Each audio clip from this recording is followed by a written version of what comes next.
Welcome, everyone, and thank you for joining us for the release of our 2021 annual Medicaid MCO survey. I am Nadia Glenn, Deputy Executive Director at the Institute for Medicaid Innovation.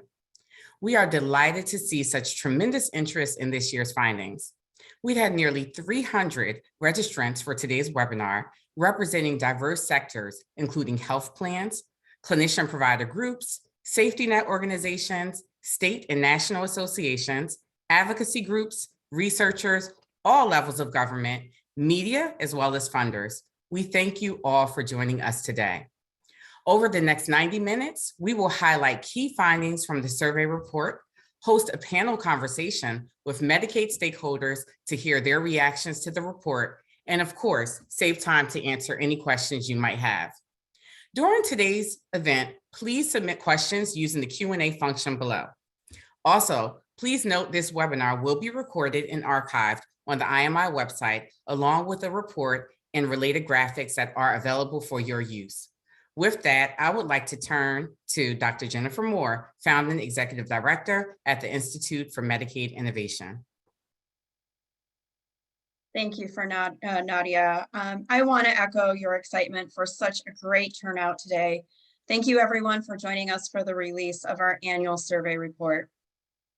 The Institute for Medicaid Innovation is a 501c3 nonprofit, nonpartisan research and policy organization charged with leading scientific and policy initiatives that produce objective resources. Our mission is to improve the lives of Medicaid enrollees through the development, implementation, and diffusion of innovative and evidence-based models of care that promote quality, value, equity, and the engagement of patients, families, and communities. We accomplish our mission through a variety of activities, such as data analyses of large federal data sets, publications in peer-reviewed journals, and national learning collaboratives with Medicaid stakeholders that are aligned with our strategic priorities. We don't just conduct research on and generate evidence for the Medicaid program. We center our work on a commitment to engaging and evaluating the voices of Medicaid enrollees. As we say at IMI, it's not the statistics that make Medicaid real, it's when you love one of the numbers. As a former Medicaid enrollee myself, I understand how important this program is to individuals, families, and communities. We are more than just a number. Before we begin, we'd like to thank our funder, the Robert Wood Johnson Foundation, for their commitment to advancing important topics in the Medicaid program. Through their generous and ongoing support, we are able to produce this comprehensive annual survey report. Joining us today is Andrea Dukas, Senior Program Officer at the Robert Wood Johnson Foundation, who will talk about why they fund this important work. Andrea? Thanks so much for inviting me today, Jennifer. As many of you know, at the Robert Wood Johnson Foundation, we believe that stable, affordable coverage for all people is the starting point to improving health outcomes and building a culture of health. This matters because the United States, again, as many of you know, still spends more money per person on healthcare than any advanced nation, but our health outcomes lag significantly. Healthcare systems and the policies, practices, and payments that guide them must support health, healing, and thriving for those most impacted by racism, inequity, discrimination, and trauma. Medicaid managed care is a very significant lever for driving this transformation. Some of the promising trends in this report can set the tone for priorities in care delivery, financing, reimbursement, and care outcomes moving forward. And because Medicaid plans serve the populations most at risk for adverse outcomes, which, as Jennifer just said, are not just numbers, they're people we love, including my younger brother. It is incredibly important that we prioritize work that can drive transformation in this space. The Institute for Medicaid Innovation's Health Plan Survey is an essential resource for moving the needle forward and informing innovation. The foundation is proud to support IMI in this work for that reason. And also because it helps us understand what Medicaid health plans are doing when it comes to addressing social determinants of health, meeting enrollees' needs, and as it's evolved, it's provided insights into activities such as how plans are thinking about and addressing structural racism, which is of critical importance to us. I want to thank IMI for the huge undertaking in fielding and analyzing the survey, and also the many, many stakeholders who participated in the survey's development.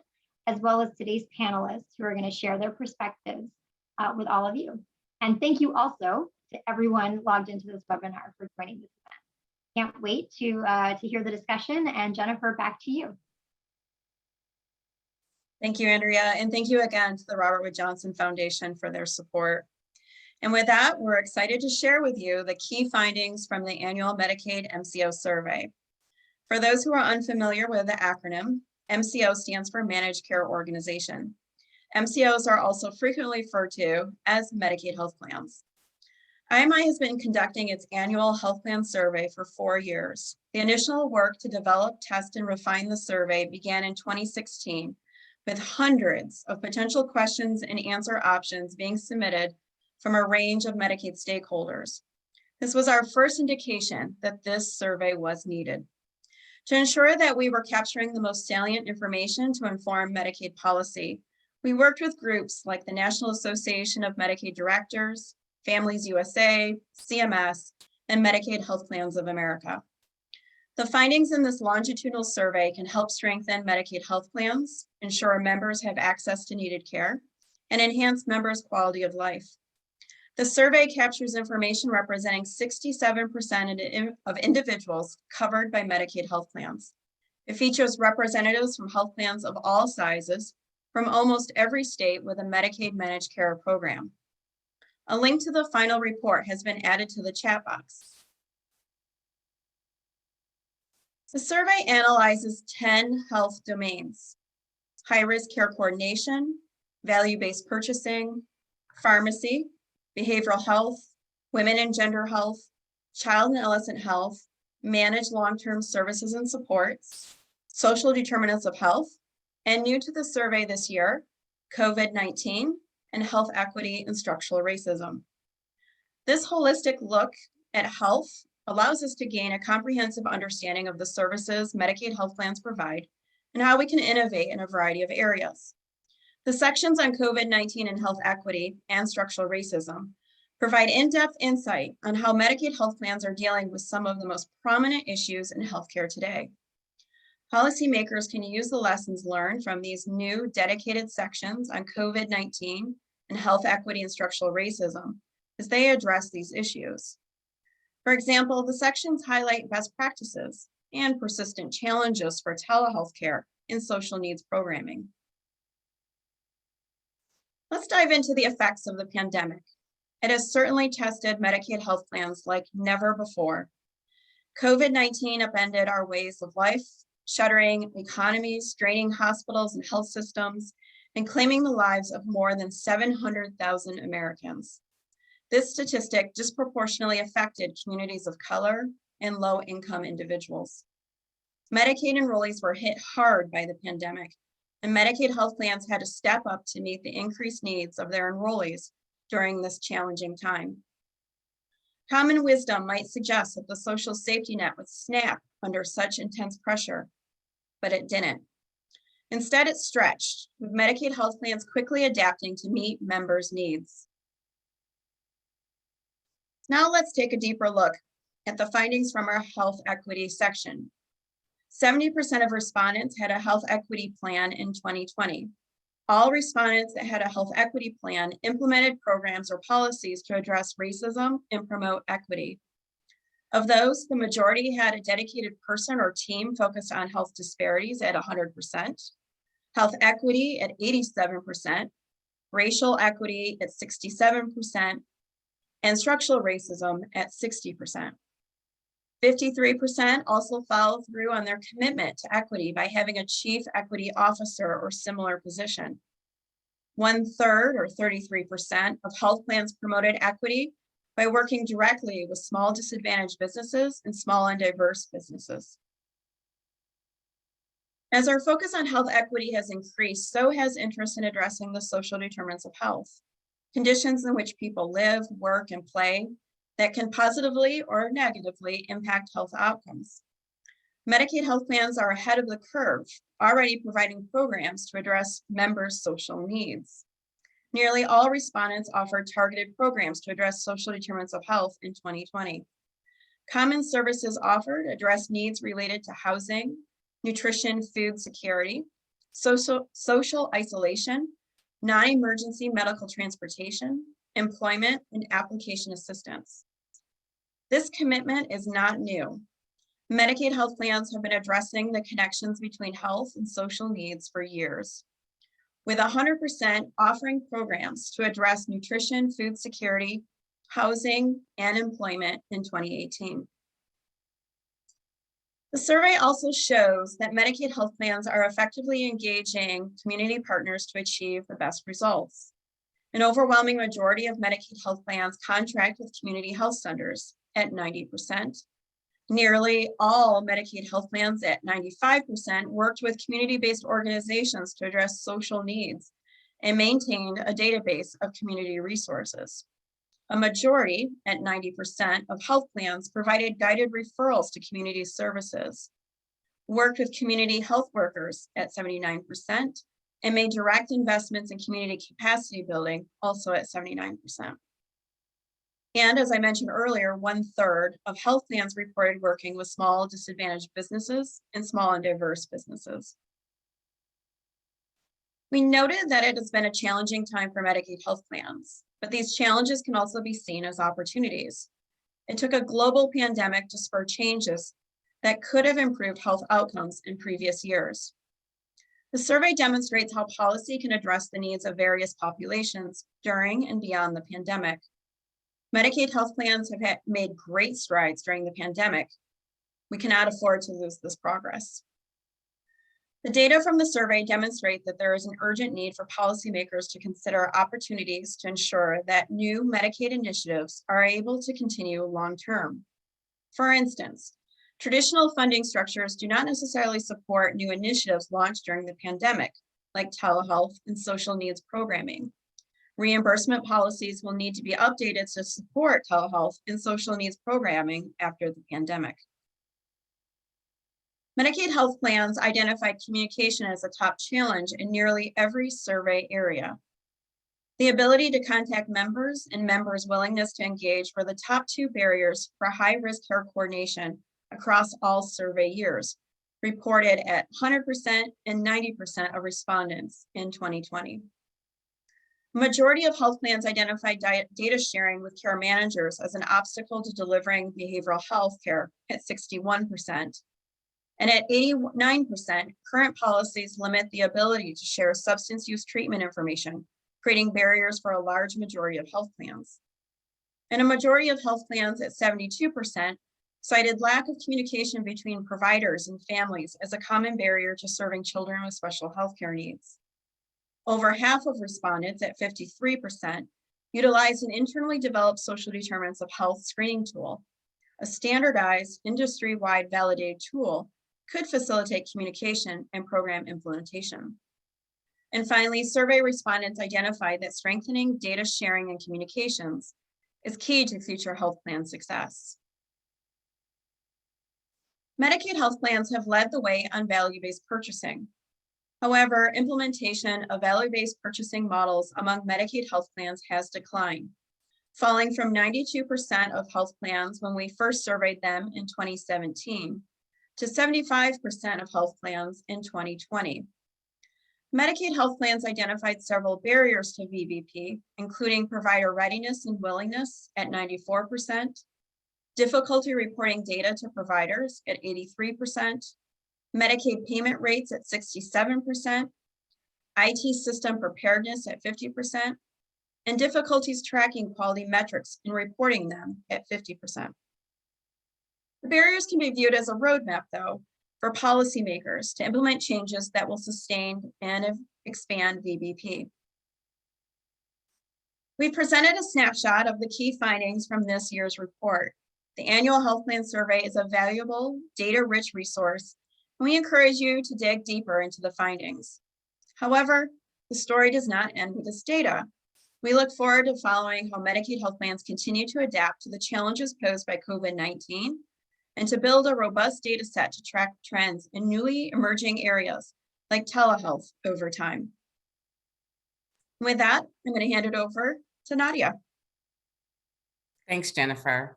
That was a great overview of the findings, and I know it was just the tip of the iceberg of what is in this year's report.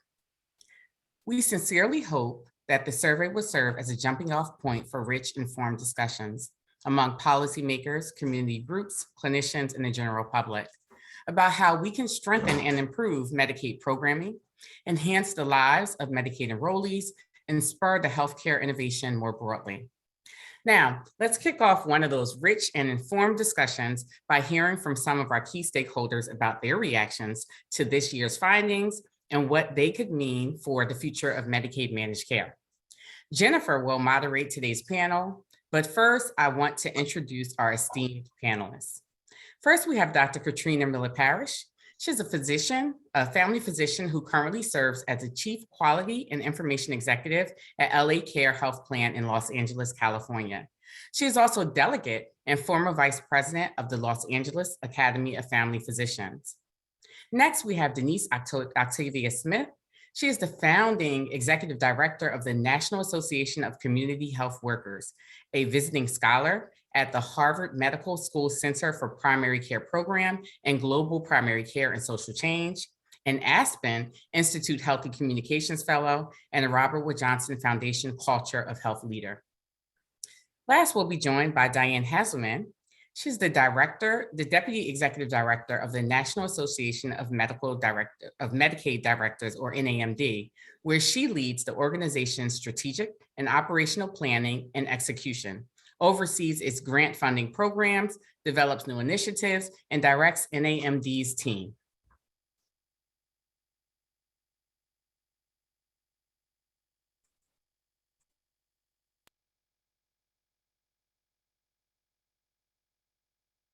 Great. We'll give everyone a chance to turn on their videos and unmute themselves. There they are. Thank you everyone for joining us today. This is my favorite part of the release event, where we get to talk about the findings and get your reaction. So first, I'd like to start our conversation by discussing the value of the findings from the national data presented in the report, the implications for healthcare more broadly, and how it's being used by health plans, state Medicaid agencies, communities, and other Medicaid stakeholders. So we're gonna start with Diane, and then Katrina, and then Denise, to answer this question. From your perspective, what does the survey tell us about the current state of Medicaid managed care, and how will the survey findings inform your work? So Diane, we'll start with you. Wonderful. Thank you so much. And Jennifer and Nadia, I just want to say congratulations on another wonderful report. And thanks for including NAMD in this discussion. As Nadia mentioned, I'm the Deputy Executive Director of the National Association of Medicaid Directors. So we are the association for all 56 Medicaid directors. I saw almost all of them earlier this week here in DC at our annual meeting. So it was wonderful to finally all get together and see each other. In terms of this report, a few thoughts. So it really provides an excellent national snapshot of all of the key areas of all of the work. And as you know, Medicaid has such breadth and depth as a program. It really is stunning how much it delves into all the various aspects of the Medicaid program. The response rate and the trends over 4 years are also incredibly impressive. I think the domains that you list, they all absolutely resonate with the directors, probably no surprise. The pivot to the pandemic was absolutely critical. I think when we did this last year, that was pretty much all we talked about, and plans have been absolutely critical partners during the pandemic to increase vaccination rates, to implement new benefits, to serve 82 million people, many more people than 20 months ago, and supporting the provider network, which is really struggling in many cases. It has not snapped, but is definitely stretched incredibly thin. So I think in a very kind of pragmatic way, directors and their senior leaders engaged in managed care can sit down with their teams and with the health plan leaders and take a look at this report and see how their program in their state stacks up against these national numbers, They meet regularly anyway to review performance. So I think this would be a wonderful tool where they could take a look and see where their state is in comparison to their peers. So those are a few of my thoughts, but again, congratulations on its release. Thank you, Diane, and thank you again for joining us for the second year of the release event. You bring up the topic of benchmark, essentially, and using the survey to compare where a state is at in comparison to the data in the survey. Katrina, from your perspective, both as a clinician and a senior leader at a Medicaid health plan, I know that these benchmarks are important to you, but first, returning back to the question of what does the survey tell us? And maybe this is where you can share more about how the survey findings helped inform your work from a benchmark perspective. Sure, thank you, Jennifer. And again, thank you to IMI and Robert Wood Johnson for allowing this report to be done. It's so incredibly helpful, and I'll expound upon that a bit.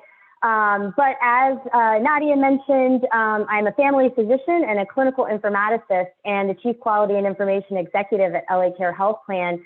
So I'm really responsible for ensuring quality and equity in our population health program.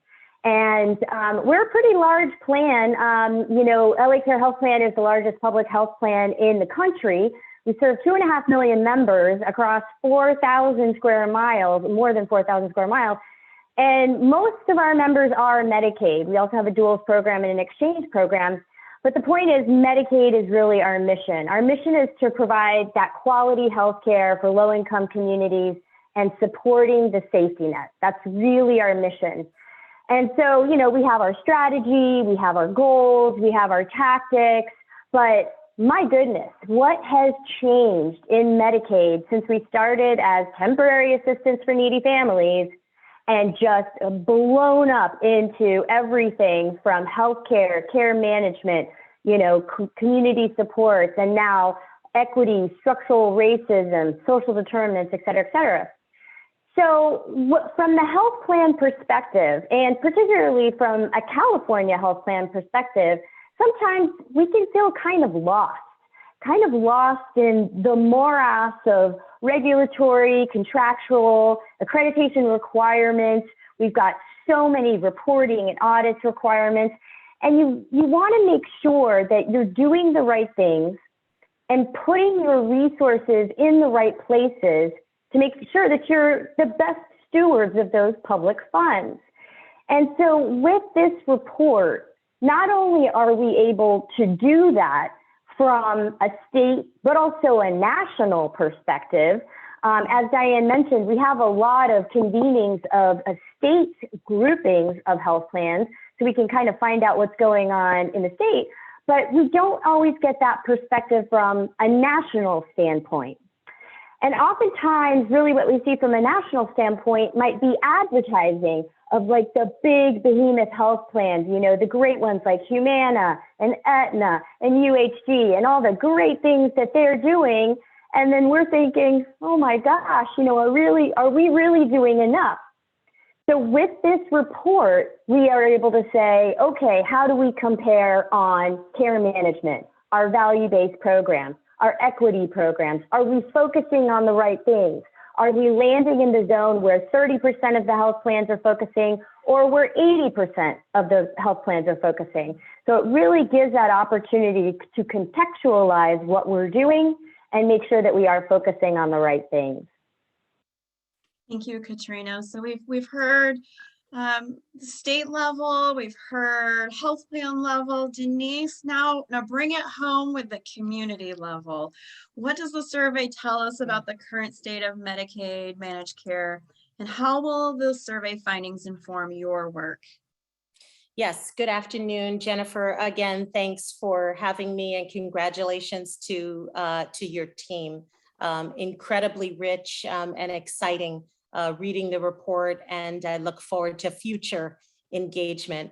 I do want to spend a few minutes just talking about the strengths and the opportunities related to health equity and community engagement. I'm so glad to be able to do that on behalf of the National Association of Community Health Workers, We are, for folks for whom this is a new organization, a 501c3 nonprofit member association. We've got membership in 50 states now, individual and organizational members. And we are uniting a very diverse group of workforce members, including community health representatives on our tribal nations and our promotores, as well as those who work in health plans and health systems, public and private health departments.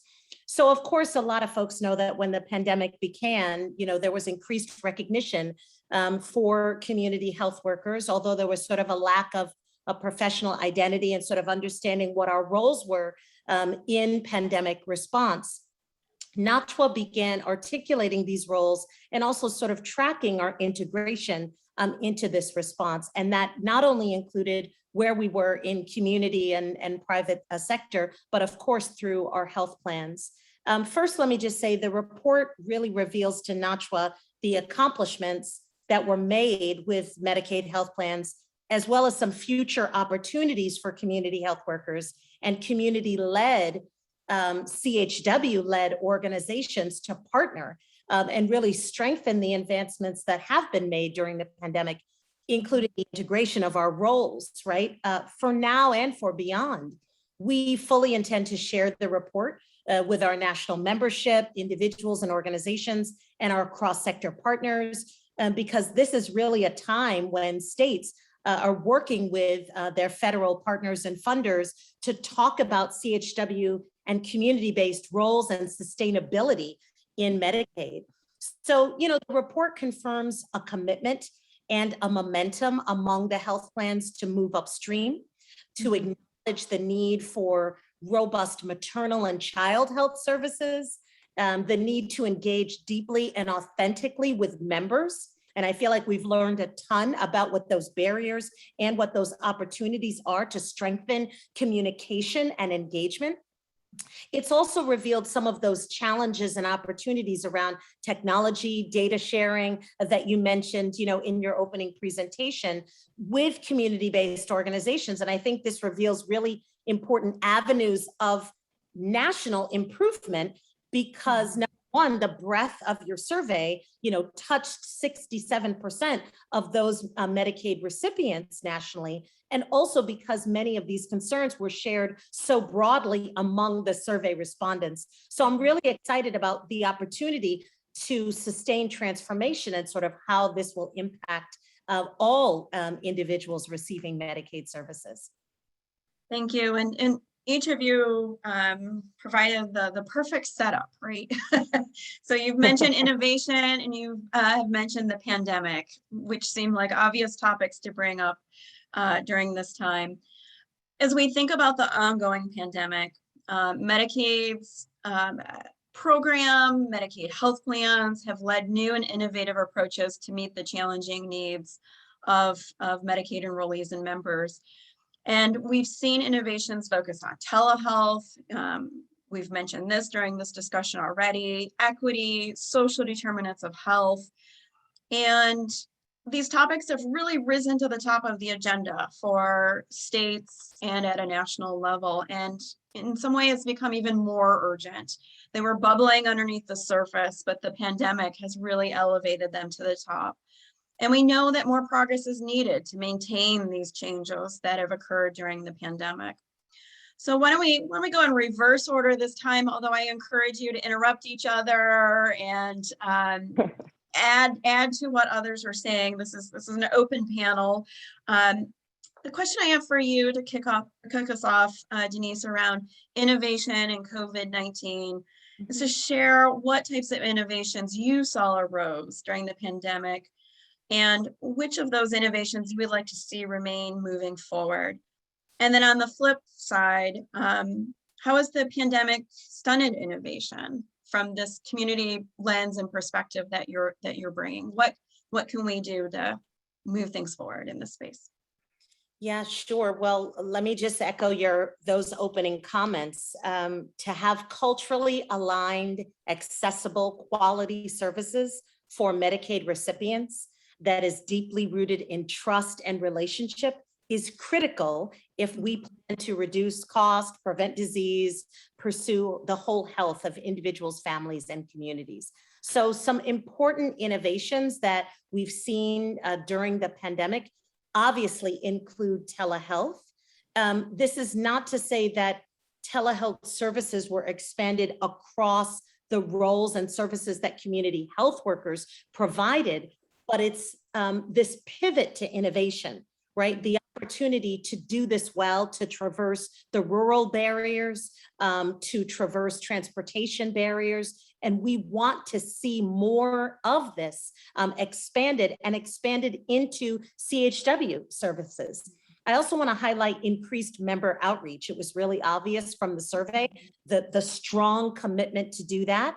And the rapid innovation, really the sort of real-time adaptation of those services to match the needs of Medicaid recipients. So I think that's really important. And, you know, clearly we believe CHWs have a role, and I think a lot of that comes out in the report. On the flip side, you know, we did see out of the respondents that only 50% of the health plans really integrated CHWs into those services, right? We did find, as I mentioned in my earlier comments, that not everyone really understood what were the unique sort of unduplicated roles of community health workers during the pandemic. And so many people were unsure of the guidance to give people who were used to conducting street outreach or home visiting. So some services were stunted and really halted in an effort to keep people safe, right? Now we sort of know more, not only about the pandemic, but we know more about the critical role of trust and cultural alignment, trusted messengers, et cetera. And then finally, I do think that in some of our pandemic activities, we missed some opportunities, particularly around contact tracing, to really collect social determinant of health data. So we want to make sure that that is comprehensive. That SDOH data has to include our health equity data. And we lost some of that data during the pandemic. We've got to do a better job of bringing that forward. Thank you, Denise. Katrina or Diane, do you want to jump in and react to what Denise had shared and then add on? Katrina, it looks like Diane's passing to you. Sure. Sure, I can continue on that. I wanted to sort of back up one step though, and also explain why this report is so important to establish terms and definitions for alignment in that innovation. So a lot of what we have done in developing the survey is making sure that we have the right terms, that we are, you know, bringing in all of the stakeholders to make sure we're describing the right roles, the right processes, but very importantly, use the right terms, not just for today, but for the future.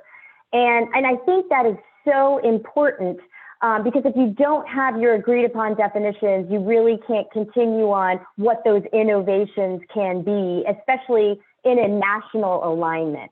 So I just wanted to mention that is a huge value of this report and the survey itself to be able to do that.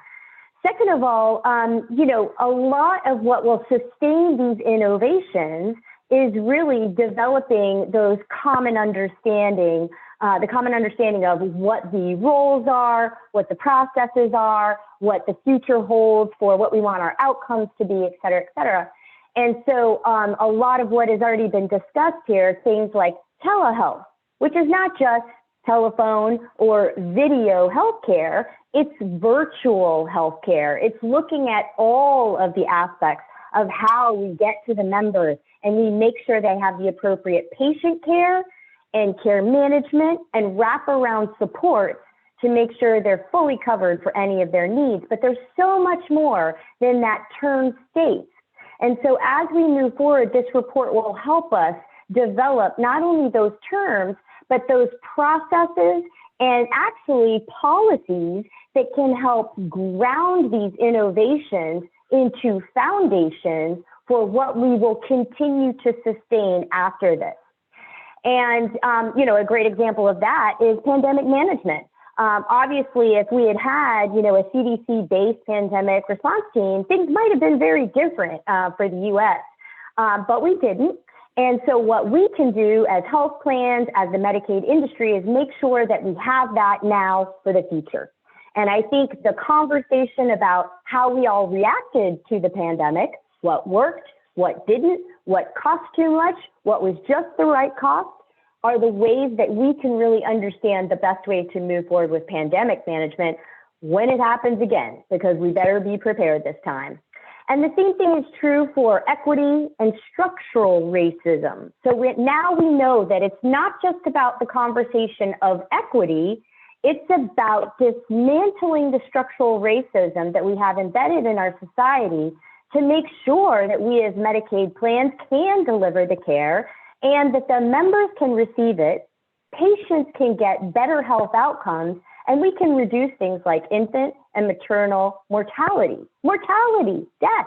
We have to stop that, especially in the Black population. And again, the more that we can work together on actual agreed and aligned national processes to do this, the more likely we will really see those numbers get better. And then finally, just in terms of value-based purchasing and financial supports for all this, obviously reimbursement has to be aligned for all of these efforts.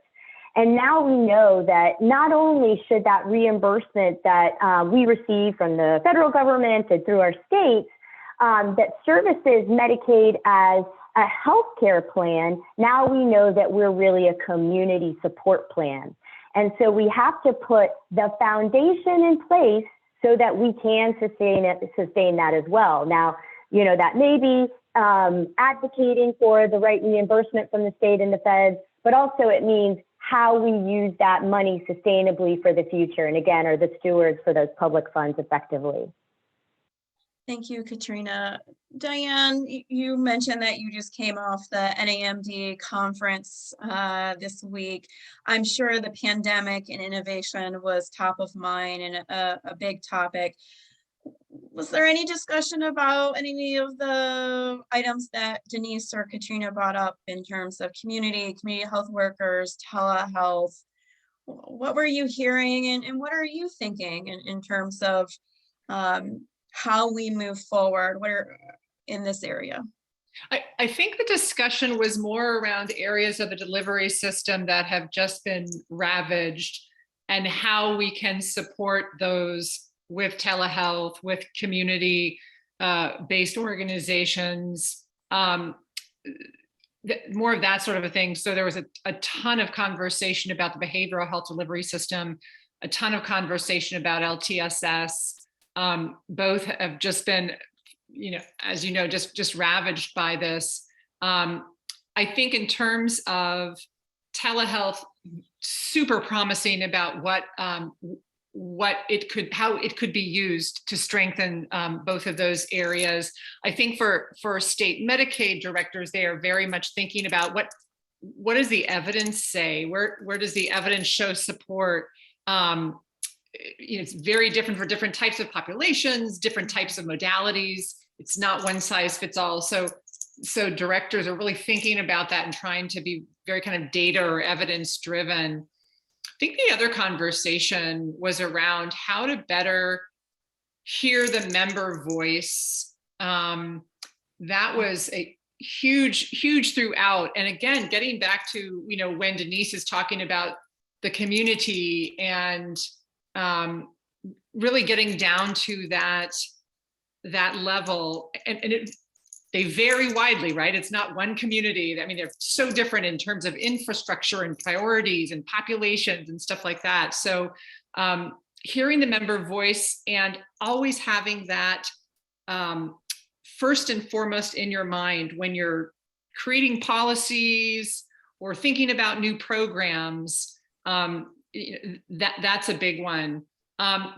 There was not a lot about VBP. There was a lot about incenting equity-based work and outcomes, but at a time when providers are feeling very fragile, perhaps, I think it's challenging to then say, this is the time that we want to talk about risk-based arrangements or something like that. So did not hear a lot about that.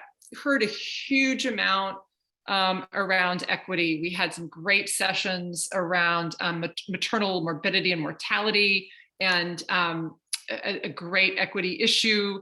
A lot about the member voice, and we had a great panel actually on how to leverage managed care to advance equity, which was something that directors and their teams are really looking at, and they have been for a while, but I think it's getting even clearer and more urgent.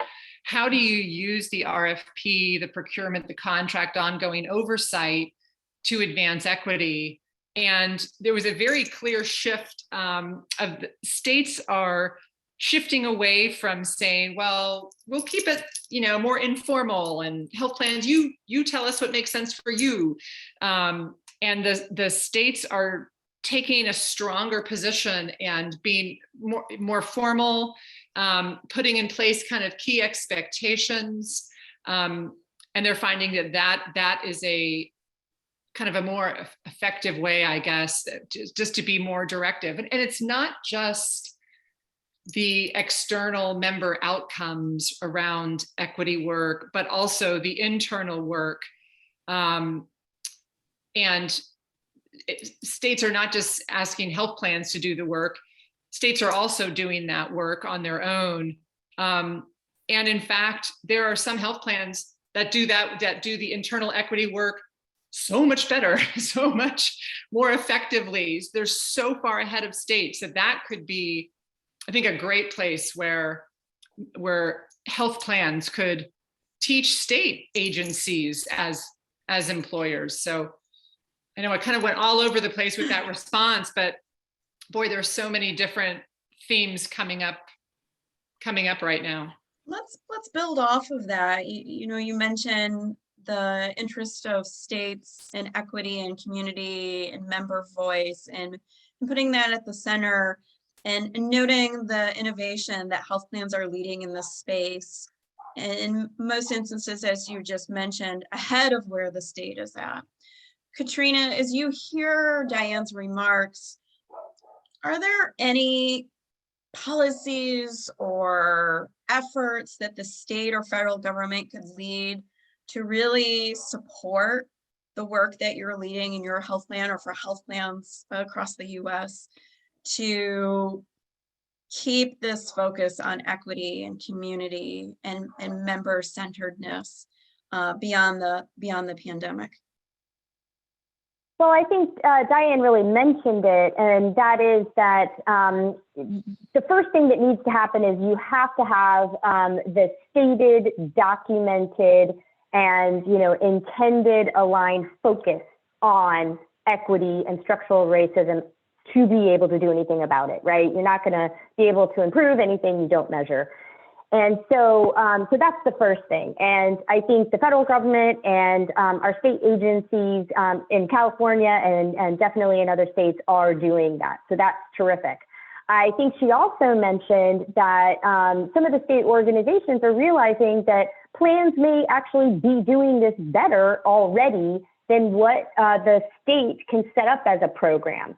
And so I think working collaboratively, which is also really what we did for this report, based on what we learned out of the report, what other plans were doing, we can say, okay, well, here's our direction on equity efforts and structural racism and measures with large disparities. We already mentioned the maternal and infant mortality for Black birthing persons and infants. We may have a better line of sight as to what to do in our community. So give us the funding and the ability to be able to set up those projects, but perhaps make them a little bit more open-ended as to what the processes will be, and just, let us focus on the outcomes. And I think together we will be able to have the best outcomes. And, working with the community groups, first of all, like what Denise is talking about with the community health workers, learning more about the community health worker role and how we can really make them a very important and efficient part of our team is incredibly important, because again, we need to be stewards of that financial situation, and we need to have a large team effort to be able to hear that member, hear what they need, and address their needs with whatever role we have, whether CHW, doula, midwife, NP, PA, MD, social work, behavioral health, and pull it all together. So I think the more that, again, we learn from each other about what is working and what isn't working, and let's, you know, put that off to the side, then we'll be doing better. And let me just mention one really quick thing about VBP, because I think Diane brought up a great point about that as well. And to an extent, you know, value-based payments have really worked very well, because you focus on the quality outcomes you want, you pay for that. But we all know that there is also a level of disparity that we are setting up for the entities that either have the money or resources to effect that quality work very easily. And the ones who don't get paid the incentive funds, don't get paid the reimbursement, and might not be able to rise to the level of the other entities. So we do have, you know, improvement metrics to try to offset that. But I think part of what we need to do for the future is understand what hasn't worked with value-based purchasing and figure out how we better use the risk stratification of a population, the social determinants, the community needs, and the community supports provided by the entities to enhance what that value-based payment structure looks like. And so I think that's a really important thing for us to learn more about for the future. And I know we'll be asking about it in the future reports and the future surveys. So we'll use that information. Thank you. Thank you, Katrina. Denise, I saw you nodding your head in agreement. Chime in. I'd love to hear your thoughts. Yeah, and not wanting to be, you know, duplicative. So I'm constantly updating notes saying, oh, okay, good. You know, we've sort of talked about that. Let me pick up where Katrina left off and just do a bit of a deeper dive. And I see some folks asking questions about structural racism and sort of community health worker roles or the roles of CBOs. I think Katrina just made an excellent point. When we think about addressing structural inequities, this is myriad, right? And so I'll say a couple of things in no particular order. We know that in 2020, there were about 5 million people who had lost their jobs because of closures due to the pandemic, who were eligible for Medicaid and who didn't enroll, right? They were delayed in enrollment. So let's just sort of speak to that place. We know that we don't have the same eligibility across the country. There are numerous barriers to accessing Medicaid, period. And then with the addition of the pandemic and sort of the sudden closure and folks getting kicked off their regular sort of form of healthcare coverage, we need to create this no wrong door. We need to create more access for people to be able to enroll and get connected to Medicaid, period. Now, obviously, there's federal leadership that is involved. States have to have good strategies, and you really can't do that everywhere if we think of this idea of no wrong door unless you have strong community-based partnerships. So let me just sort of pivot to that, because that is also that, meaning making a commitment to robust partnership, meaning real contracting, okay, and connectivity, real relationships with community-based organizations is in and of itself addressing a structural inequity. When you begin to contract with and partnership with shared data with community-based organizations, when you begin to shore up their capacity to partner, to collect data, now you're creating an ecosystem that is equitable. The flow of resource becomes more equitable and the data becomes more equitable. And this is not just for CBOs to receive funds from health plans in terms of contracts, although that's important. But this data sharing also allows these CBOs to leverage that learning, that data, those strategies for other funding, right, that is available. So it becomes a broader strategy. And I think that's really important. We didn't see as much robust collection of social determinant of health data.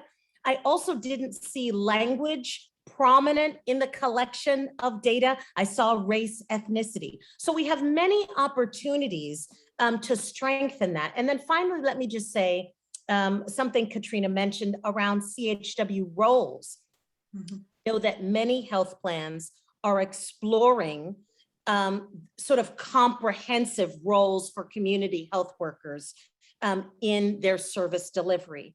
And that can be a challenge because there is no federal sort of definition of CHWs. There is a national definition developed within the APHA back 20 years ago that has been nationally sort of distributed and endorsed. But at the state level, there's real variance in terms of legislation, scope of work, the definition, certification, access to training, et cetera.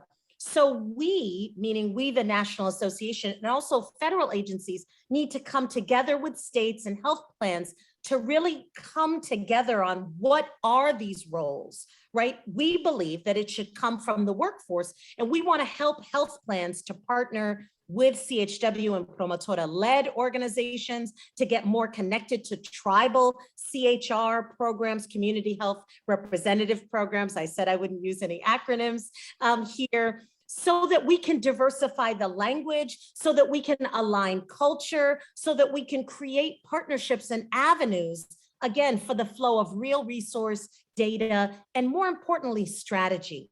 Right? Because that really has to be shared. I hope that I'm filling in some blanks because the report was sort of drawing out a lot of the barriers across health plans around trust.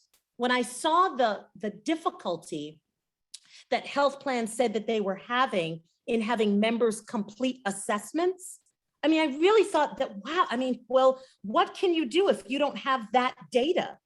So I thought, okay, so what is the ecosystem that we need to create? Where is the lack of trust, and how can we shore that up? What are the roles in community health workers? Are authentic community health workers being hired? And how can we help in recruitment of CHWs, right, in the articulation of their roles? So I think there's lots of a sort of a deep dive when we get into operationalizing this and writing job descriptions. And having CHWs at the table is something I think Diane and Katrina have both emphasized way upstream in the design, right? Not just in the implementation, but in the design. And I think we can, again, begin to chip away at these inequities. I hope that's helpful. It is, and let's build off of that a little bit and pivot to a question from an attendee of this webinar, and thinking about the structures, thinking about the strategy. We received a question: what are some examples of ways Medicaid can help dismantle structural racism? Do you want me to start off with that a little ahead, bit? Katrina, please And jump actually, you know what? This is a dovetail off of what Denise was just talking about. I'm just going to jump off from the assessment idea. So oftentimes these assessments are, you know, let's say up to 60 questions, perhaps 5 pages of questions that hopefully are at their literacy level, but may not be. But what sort of better way to try to dismantle structural racism than first make sure that the language is understandable, the cultural reference and the cultural descriptions are understandable, and that the length of the assessments is something that, you know, somebody who is homebound and has 15 comorbidities and they're filling out the assessment with their personal care worker, that they can actually fill it out. So how about we start there, right? So, you know, there are so many aspects of the way we have set up the system that just make it limiting for people to be able to participate. And so we have to address those issues. And where does that come from other than the member voice? We have to listen to every single member voice to understand What are the ways that we will approach the Black population? What are the ways we can approach the Latino population? Understanding that there are multiple ethnicities within populations, Latino, Asian, and we've got to start to be better about this. And I tell you what, we do have electronic and digital systems that can help us do this. And the way is to make sure that we work with the digital and electronic systems and all of the human people that we have in their various roles to work at the top of their game to be able to do this whole process most efficiently, to really dismantle those barriers. And honestly, that's the first way I look at dismantling structural racism. Obviously, lots of things can be done with legislation, policies, procedures, again, better definitions and identification of where those structural issues occur and actually address them head on. Another thing I'll just address really quick is, just making sure that when you've got your RFPs, your RFIs, you're allowing respondents who perhaps are of some, different culture, minority status, maybe have never been granted anything before, to have a chance to be able to get that grant or that opportunity. Maybe we need to look at the way that's happening also. We're doing that at LA Care, but I think we can do that better as a system.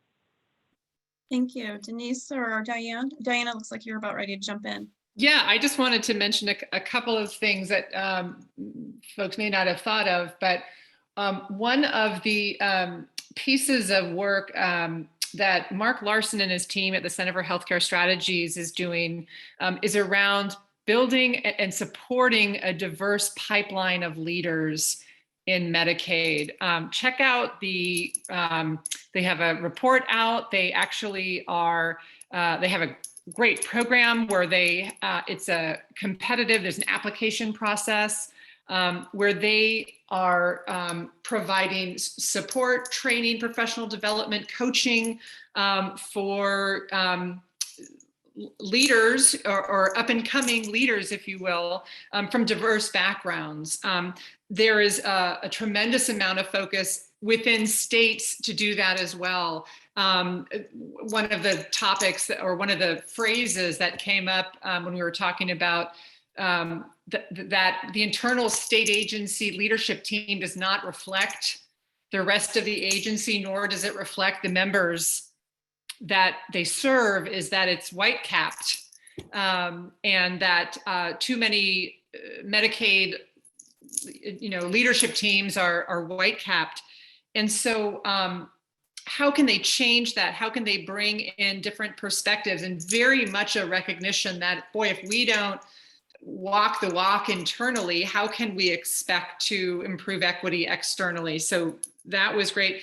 And then the other point that I just want to make, I want to elevate, is that equity and inequity looks very different in some states. You go to North Dakota, it's a very different situation. It's an urban rural situation. Other states are very focused on disabled populations, or it might be gender identification. So just calling out that there are different ways to think inclusively, to think equitably, and that all of those should be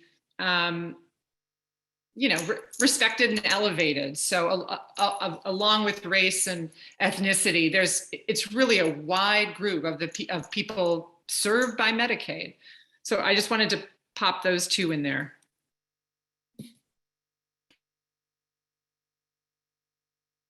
So let's pivot to another question that we have from our panelists. Ricardo asked, it seems to be dissonant to talk about health and not address structural barriers.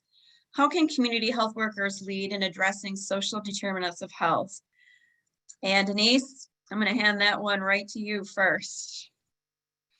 Yeah, well, and we've sort of been, peppering our conversation and interspersing with this, so I don't want to be too redundant. A number of barriers were sort of confirmed or revealed within the survey.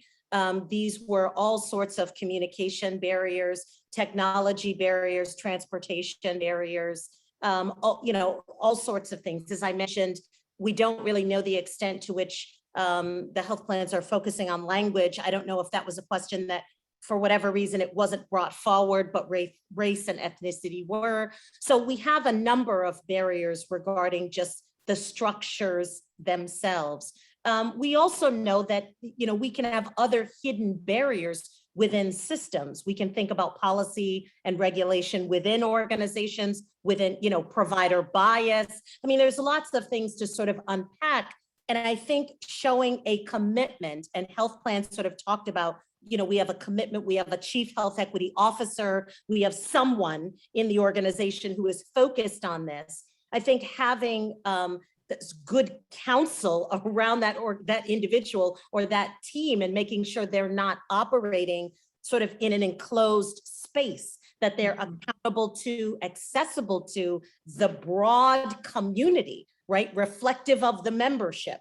So if you have that similar diversity, I'm thinking of a scripture here: in the multitude of counsel, there is safety. So we need to make sure that that equity officer has not only connectivity to the community and member voices, but also agency within the organization, right? To make change, to training, competencies, the way that leadership teams are structured, to look at budgets and strategies, right? That person also doesn't need to be isolated. And sometimes we see that happening as well.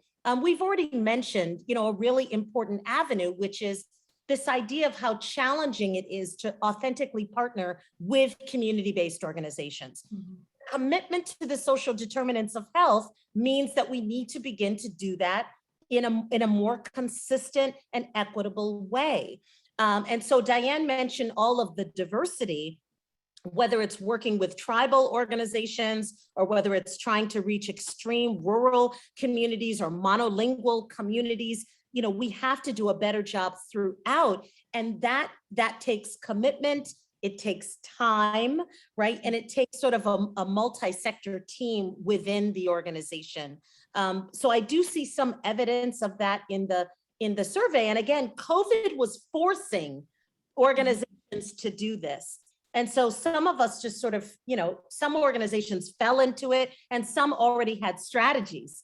And I like that the survey was asking for both. Do you have sort of emerging strategies, that you're already implementing, or have you made a renewed commitment or a new commitment to do that? So now we have to sort of monitor that and really see, do we have the right metrics from an equity perspective that is really being rolled out appropriately. So I hope that helps. That's really helpful, and it leads into the next question from another attendee, and it ties into what you just said. And their question is, what is the biggest challenge to collecting social determinants of health data? Katrina, I was wondering if maybe you could chime in, and then Denise, on the ground with community health workers, what are those challenges? Sure. So I'll talk about it from the one perspective we just talked about, and that is all of the assessments. So assessments are a great way to gather data on social determinants. But again, do we have the right assessments? One thing that the report showed is that across the plans across the nation, we're not using the same assessments. And sometimes we're not even using validated assessments. So maybe we need to start there and agree on the assessments and make sure we're doing, hopefully the one multifactorial assessment that achieves really the highest level of data that we could possibly get from how exhausting it can be to complete one of these assessments, and make sure we're getting the biggest bang for our buck. So the assessments is one thing. On the other side of the issue is gathering the data through claim or encounter data. And in California, it's far more often encounter data because we have a capitated structure. So more often than not, we have our providers submitting the data based on the fact they've already been paid. So they're not always submitting the best data. And certainly they're not adding anything extra. And so we've had to work with our provider entities to make sure they understand the value of giving us the best volume, the best accuracy, and most timely data so we can accurately represent our population at any given time. You know, we might have annual assessments, but we really need to know how to address them on a day-to-day, minute-by-minute basis as well. And so the good thing that has happened in California is the California Department of Healthcare Services, the state agency that regulates what we do as a health plan, actually sent out an all-plan letter that said, hey, you know what, there are a lot of SDOH codes that you could possibly use, but here are the ones that we want you to focus on. And so that's what we're doing right now. And I think that was a great way to start the process of better electronic data capture, which is far better, far higher volume, and we can do a lot more with it faster. And so again, aligned with our state agency, we're going to hopefully start getting more of this and be able to do more with it through the applications and assessments where we can actually load in that electronic data. And, you know, our poor members don't have to do assessment after assessment after assessment. Thanks, Katrina. Denise? Yeah. Biggest challenges and thoughts on what Katrina shared? I was actually sort of taken aback at that data, looking at how varied the assessments were, the social determinants of health. I really felt like this is genuinely new information for me. I don't think I realized that, you know, over 50% were using a tool that they had created. I don't want to get too exact with the numbers here. Please refer to the report, but I certainly recall that. I believe it was over 50%. You know, and I sat back and I sort of wondered, how is CMS considering this from a national perspective, from an equity perspective? I just thought, how challenging must that be? Let me talk about an area that I think is relates back to sort of the universal challenges that the health plans talked about, and think about this very intimate experience, which is sort of implementing this assessment, which, to Katrina's point, could be pages and pages, dozens and dozens of questions. There are a couple of things that may sound like minutia, but I think they're really critical. You know, number one, the unique sort of qualities and sort of roles of community health workers emanate from our shared lived experience, right? That we live like, that we look like, that oftentimes we share the diagnosis, we've experienced many of the same barriers, we're survivors as the individuals and families where we live and serve. The reason that this framing is important is because what emanates from this is trust and relationship. And when you're talking about collecting the data, number one, we know that we have data insecurity concerns. People have a myriad of concerns of why you are capturing my personally identified or personal health information. What are you going to do with it? And I think there is time, if community health workers are being asked to collect this data, and I'm not making that assumption, it may not be the case that across all health plans, CHWs have that unique role. But I think that is something to consider, because developing that sort of point of trust for the why. This is why this information is necessary. This is what we're going to do with this information. This is what you can expect, right? This is how you can follow up. This is how it can help us be accountable, right, for the services and supports that you need. I think is an important conversation, and it may be rushed in some instances. It may be assumed, right, by a simple sort of statement, we're collecting this data, thank you so much, you know, this is how we're going to use it. I think developing that relationship and accountability and feedback, the CHW, if the health plan has integrated this role, can follow up with that individual, right, and ask about those services and about those supports. So I think that's really important. Also, the CHW can have a role in navigating those services and supports. And so the disclosure of all of that can come out of an assessment, past trauma, you know, domestic violence, food insecurity, loss of a job, which can be very demeaning and sort of shameful, can become an opportunity to say, no, I'm actually partnering with this community health worker, and by extension, this health plan, right, to begin to traverse these barriers and to move into survivorship, right, to move into a thriving life, into well-being. So I do think there's, again, I go back to how important these assessments are, but the framing of them and developing relationship around them and cultural alignment is almost as important as the data itself. Yeah, great points, both of you, and made me also wonder to what extent are Medicaid enrollees involved in the development of these homegrown tools that 50% of the health plans are using, and how that knowledge can be applied to Denise's point of how that information is being conveyed and how it will be used.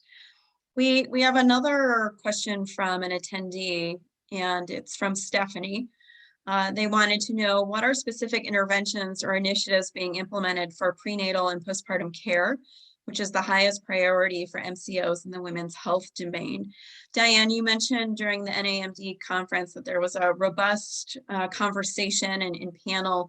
Maybe you could start us off by responding to that and what you're hearing is being done across the US by state Medicaid agencies. Sure. I mean, I think extending coverage is a key part of it. And I think, to Denise's kind of point, the trust in the community and in maybe non-traditional providers who look like you, who talk like you, whether it's doulas or midwives, birthing centers. I think those are some of the things that states are thinking about. They are also, there's a great presentation by Georgia, the Medicaid director there, where she was breaking down the data and really stratifying data on birth outcomes and types of, hypertension, diabetes by race and ethnicity, and just getting to know your data and looking at it and having that drive what you do. I think the other piece is engaging, again, same idea of member voices or member focus groups or member input. What is helpful? What does make the most difference? What do you need? How can we better support you? I think all of those efforts are being undertaken by Medicaid programs. Thank you, Diane. And as we begin to wrap up our event today, I want to ask one final question. And Diane, this will be familiar to you because as part of our survey release event last year, I asked this question to our panelists. And essentially, I was asking them to look into their crystal ball and tell me what they predicted would evolve and be elevated in this survey report. So for instance, just to give you some insight on what a panelist last year had mentioned, they had predicted that there would be an increased attention on maternal mortality and morbidity, which we saw play out, and noted that the mental health needs of individuals during the pandemic would be elevated as a public health issue, which we also saw play out. So it appears that their crystal ball was quite clear. And so I am going to ask each of you to bring out your crystal ball and do the same for us this year. So when we gather next year to discuss the report findings, what lessons do you think we will have learned from the current phase of the pandemic? And how will it impact areas such as behavioral health, women and gender health, and health equity? And I'm going to ask each of you to give a short response. We're gonna note it because next year we're going to bring it up. We'll start in the same order that we started the panel, and I'm going to begin with Diane. So a couple of things. I think workforce. I think we're going to still be talking about that. I think it's a long-term investment. It is an incredibly challenging nut to crack, and not just providers in the delivery system, but frankly, also within state agencies. We've lost 20 directors since March. 20 Medicaid directors have turned over since March. There is a absolute palpable exhaustion within the state Medicaid agencies, and more opportunity to do more with Medicaid, which is fantastic, but with an exhausted team that has a lot of voluntary and early retirements, and is challenged to attract and retain staff. So I think workforce is going to be big in all aspects. I think there's going to be the ongoing effects of the pandemic that's going to, and the unwinding of the pandemic. We didn't get to unwinding, Jennifer, which is one of my favorite topics, but unwinding, and then certainly equity and the member voice, which just go absolutely hand in hand. So that's what I'm seeing. Thank you, Diane. We'll see if your predictions are right as we reconvene next year. Katrina, crystal ball, what is it showing you? Well, we've already mentioned it. I've mentioned it a bunch of times. Dan just mentioned it. But what I foresee is that equity and disparity work won't just be over here done by this team, done by this one person or two-person team. It's going to become foundational to everything we do. And we are going to have better ways to measure it, better processes that we know work or don't work. And I think as the health plans in the nation, again, we're going to be able to align on some larger efforts where we can really see some nationwide outcomes as opposed to just in our state or just in our region. So I really feel that will be happening. The other thing that I think and I hope will be happening is that we have a far better approach for home and community-based services, in the sense of, I know we have really tried with great efforts to keep elders at home and our homebound members well cared for, but I think we're still in the nascent phase of really doing it well. And what I foresee is with digital devices, remote monitoring, virtual health, that we are going to really see a blossoming of that and improvement where, again, we can establish some outcomes and really see them come to fruition.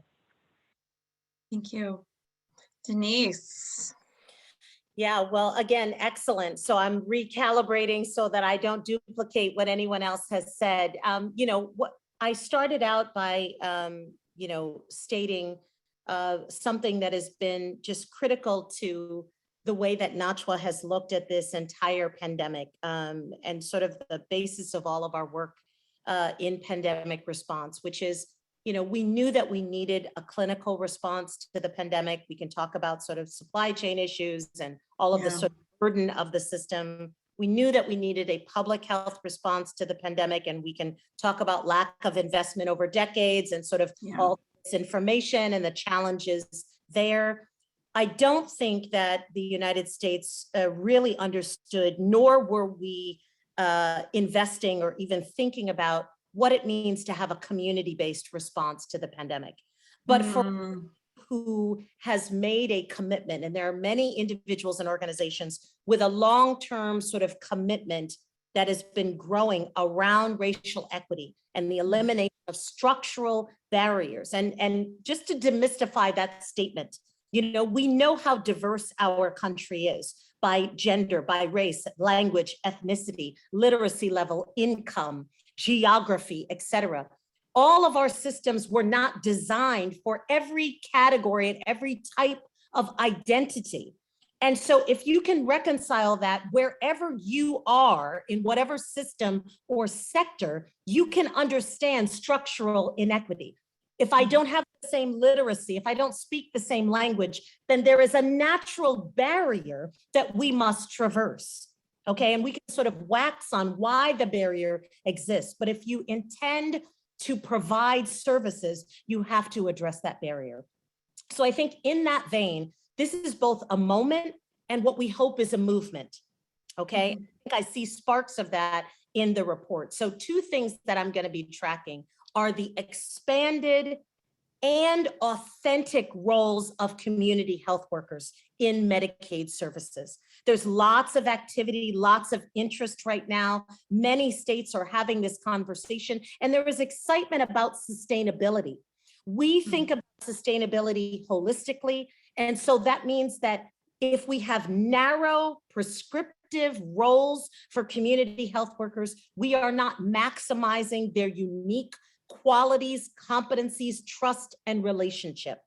It is not enough for states to just borrow the same set of codes and the same sort of design that others did 10, 20 years ago. We need to have a lens of equity, and we need to ensure that we have an authentic view of our workforce. And so working with CHWs, bringing us in to the design, again, of these interventions, and not just downstream, is going to do a lot to address structural inequity and improve the diversity of the workforce and the services.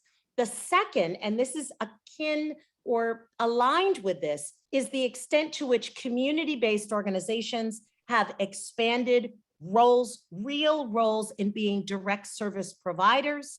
And with that, we have to have increased sharing of data, real contracts with our CHW or promotora-led organizations with community-based organizations to move upstream, to divert some of the high costs that we have, and to make sure that we don't continue to prioritize or have bias in terms of over medicalizing a lot of these services. So much of what we can do to benefit wellness and prevent disease happens upstream. And obviously that includes housing and making sure that all people have access to behavioral health services, that folks have access to nutritious and healthy, affordable food, safe neighborhoods, et cetera. So building community capacity is an amazing strategy to reduce cost, but again, it also addresses long-term structural barriers and inequity. And so I think we're going to see both of those things happening, and we look forward to partnering with organizations or fostering partnerships at the state or local level. Thank you to each of you. Your crystal ball, I think, was very clear, and we look forward to seeing these ideas and thoughts and predictions play out over the next year. And thank you for your engaging conversation today, and thinking about the role of the survey and how it informs and impacts the work that each of you are leading. With this, I'm going to hand it back to Nadia to close us out for today. Thanks, Jennifer. What a great panel and a fantastic discussion. I wish that we had more time. We want to thank our panelists for their thoughtful, informative answers and engaging discussion. And thank you to each of you, our attendees, for joining us today to hear about the key findings from the survey. Links were sent in the chat box earlier to the IMI website to access all accompanying resources. Since our presentation and discussion today only scratched the surface of the findings in the report, we encourage you to further explore the data and other points. Please reach out to us if you have any questions about the report. Finally, if you are interested in helping to guide and inform the survey questions that we ask of Medicaid health plans, including the new ones for next year specific to COVID-19, telehealth, health equity, and structural racism, there are 2 opportunities for you to get involved with this project. First, we invite everyone to submit potential new questions for consideration by our work groups and subcommittee. Second, you nominate yourself or a colleague to serve on a work group focused on the categories of the survey. A link to a document with more information has been provided in the chat box. You can always find more information on the IMI website. Thank you, Nadia. And as we walk away from today's release event, I would like to plant a seed for all of us to consider. And that is ultimately, by adding this data to the national dialogue, the results of the survey can help all of us as Medicaid stakeholders turn the conversations of the last year into a reality. aiding us in actualizing a healthier, more equitable society for now and generations to come. Medicaid enrollees, families, and communities are counting on us to take the knowledge gained from the data and translate it into meaningful changes that enhance the safety net and benefit everyone. Thank you again, and this concludes our event for today. See you next year.